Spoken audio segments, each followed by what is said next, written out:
আজকে আপনারা দেখবেন গার্মেন্টসে প্যান্টের মেজারমেন্ট কিভাবে করে।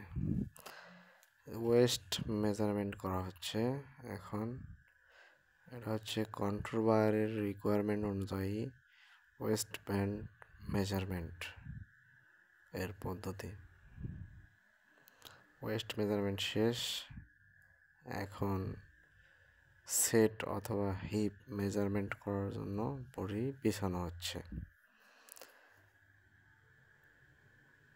এবার আমরা দেখব সেট 3 পয়েন্ট মেজারমেন্ট কিভাবে করে।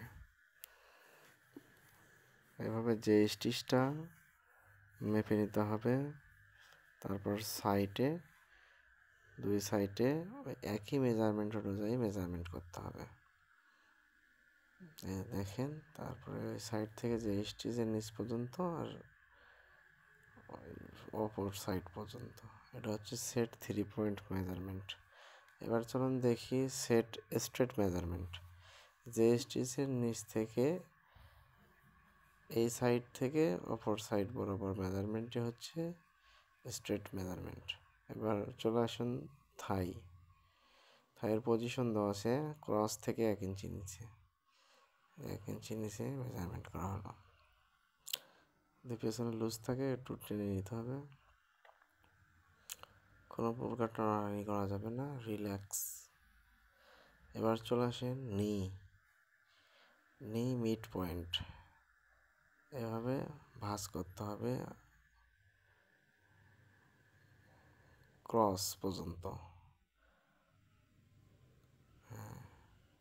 বটম হেম আর ক্রসের মাঝামাঝি ভাঁজ করে নিতে হবে।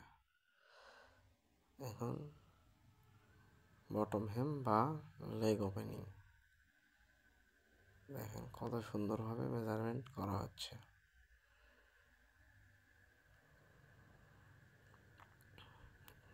এবার চলে আসেন ইনসিএম ধরার পদ্ধতিটা ভালো করে দেখেন।